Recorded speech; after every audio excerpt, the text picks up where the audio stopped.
Muito bem, nós começamos em reflexões bíblicas no Evangelho de João. Não é? O que João tem a nos dizer, uma conversa com João, uma conversa com o Evangelho de João. E a primeira parte eu falei um pouco, você que não assistiu, está gravado, você pode assistir. Falei um pouco logo do início do Evangelho, o que João Batista disse sobre Jesus. E agora eu quero compartilhar com você o que Jesus diz dele mesmo, quem ele é. E para começar, abra comigo no capítulo 6 de João. Jesus fez um sermão e nessa pregação ele vai dizer o seguinte, verso 35 do capítulo 6 de João. João 6,35. Declarou-lhes Jesus, pois, eu sou o pão da vida. O que vem a mim jamais terá fome, e o que crê em mim jamais terá sede. Isso é, diríamos assim, quase que um fechamento da experiência da partilha do pão, da multiplicação dos pães e da partilha dos pães com a multidão que esperava por Jesus.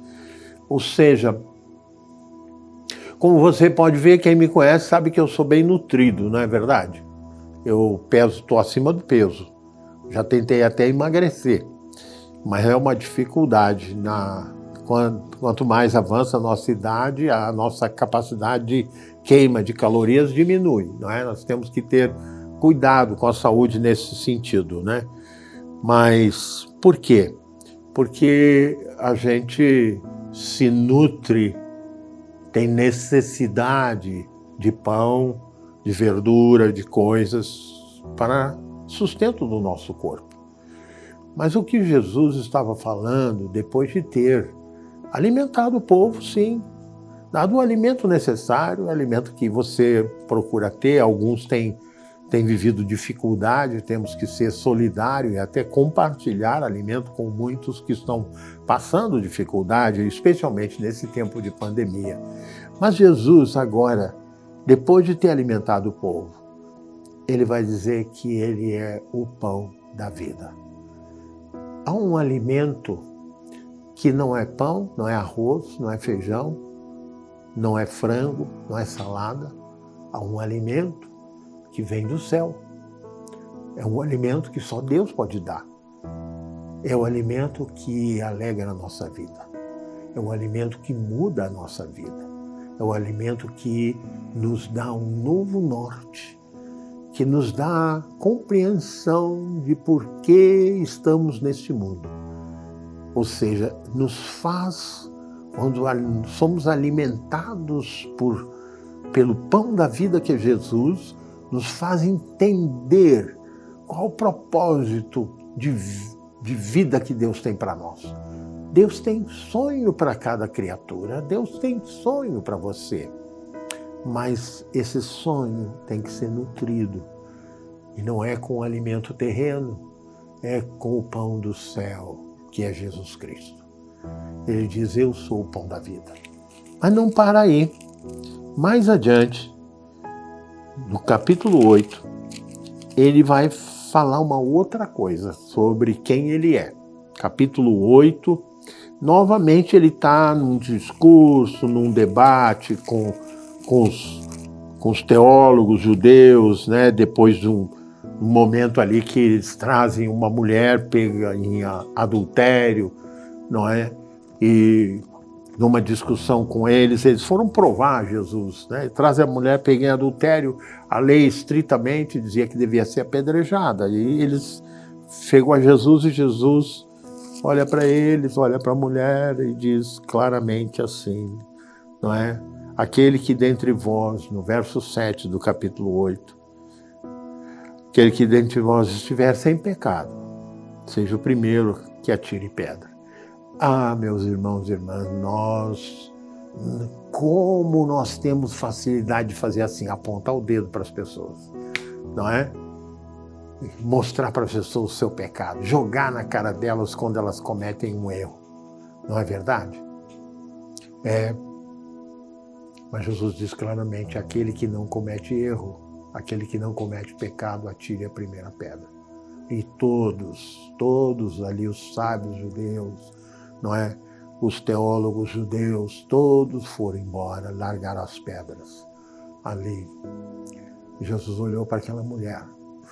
Essa compaixão com o pecador, com a pecadora, que vem do coração de Jesus para você, é a compaixão de que quando você pecar, você sabe que tem em Jesus um bom pastor. Você tem em Jesus aquele que é a luz do mundo, aquele que pode dar direção. Quando Jesus diz que ele é a luz do mundo, é porque nós pastores, teólogos, nós fazemos muitas reflexões, né? Os filósofos fazem outras tantas, não é? E tudo em busca de um entendimento para uma vida melhor, para construir uma civilização melhor. Mas saiba que o perfeito entendimento de o que é melhor para a vida, o que é melhor para a sociedade humana, vem do discernimento espiritual que Jesus, a luz do mundo, traz à mente daqueles que o conhecem, daqueles que o buscam. Amados irmãos e irmãs, palavras de sabedoria que eu tenho recebido na minha vida, e ministração de sabedoria, certa feita, depois de ter pregado, participado de reuniões e tudo mais, eu tinha que pregar numa determinada igreja, não preciso mencionar qual. E tinha sido uma semana intensa, eu ia pregar no domingo de manhã, o sábado eu tinha passado em reuniões assim, estafantes, e eu até cheguei em casa, tentei ver que sermão que eu iria pregar no dia seguinte, mas não consegui, caí de sono, levantei cedo, fui para a igreja, cheguei lá uns 20 minutos, meia hora antes. E aí eu estou ali naquela angústia, com a Bíblia aberta, esperando começar o culto. Tem uma irmãzinha muito humilde, caminhando pelo corredor, senta do meu lado, põe a mão sobre o meu ombro e começa a profetizar sobre a minha vida. Coisa vinda do céu, coisa que só a luz do mundo que é Jesus sabe. E naquele momento, meu coração se abriu, a minha mente se abriu, e eu consegui entender coisas, e a palavra que eu tinha que ministrar e que aquela igreja estava precisando me veio toda a mente. E eu consegui pregar segundo o coração de Deus. Por quê? Porque muitas vezes, na nossa arrogância e autossuficiência, Deus nos permite ficarmos assim meio que arrebentados, né? Sem perspectiva, sem saber o que fazer. E aí então Deus envia um mensageiro, especialmente no momento como eu fiz, que eu me quebrantei e reconheci que eu não tinha nada para oferecer. Mas quando você se reconhece assim, a luz do mundo, que é Jesus, ilumina o seu cérebro, ilumina o seu caminho, ilumina os seus passos. Isso precisa acontecer. Mas Jesus vai continuar e ele vai falar mais adiante, ele vai repetir, inclusive no capítulo 9, quando ele cura o cego, ele vai repetir, não é? Enquanto estou no mundo, sou a luz do mundo. E aí, mais adiante, no capítulo 10, ele vai fazer duas afirmações.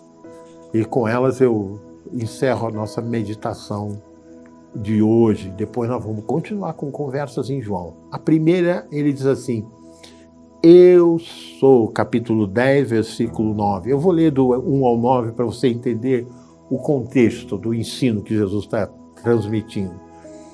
Em verdade vos digo que entra pela porta no aprisco das ovelhas, mas sobe por outra parte, esse é ladrão e salteador.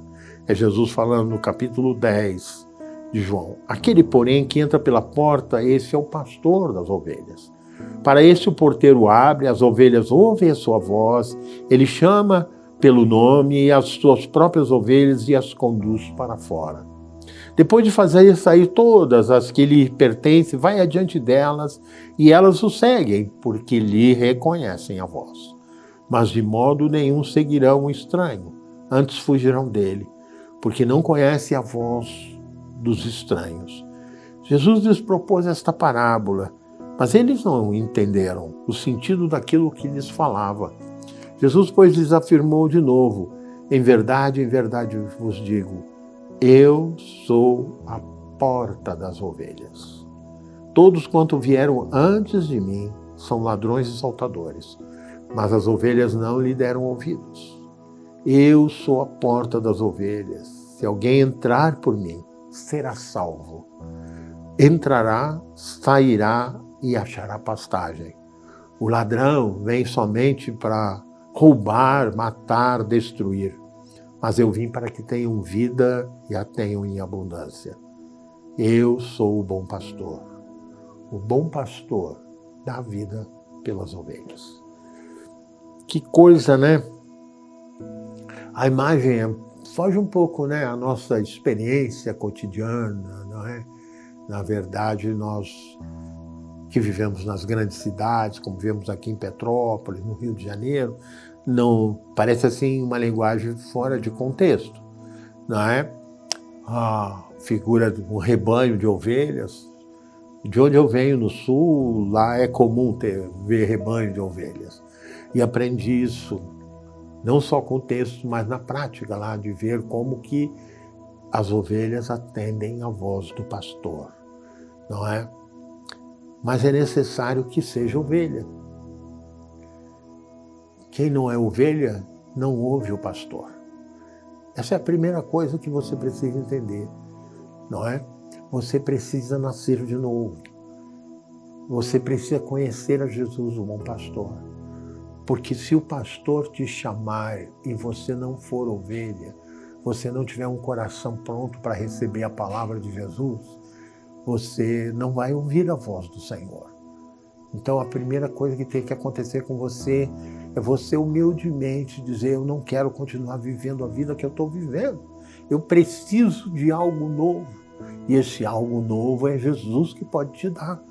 E quando Ele dá, não é? Você vai passar a ouvir a voz dele. E Ele é a porta. A porta é um lugar de decisão. Ou você abre ou você fecha, não é? Jesus disse lá no Apocalipse: eis que eu estou à porta e bato. Se alguém ouvir a minha voz, eu entrarei, cearei com ele, ele comigo. A palavra de Jesus diz que ele está à porta.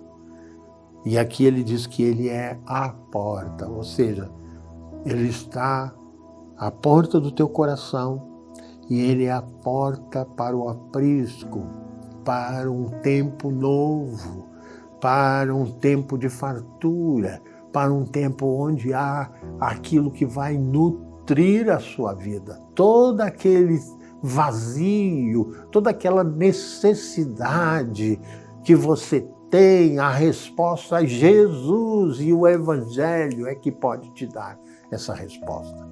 Portanto, fique atento. Ele é a porta das ovelhas. Ele é o pastor das ovelhas. Ele vai dizer no verso 11, eu sou o bom pastor. O bom pastor dá vida pelas ovelhas. O bom pastor não esfola as ovelhas. O bom pastor se sacrifica pelas ovelhas. O bom pastor muitas vezes deixa o rebanho todo e vai atrás daquela que está perdida. Esse é o bom pastor.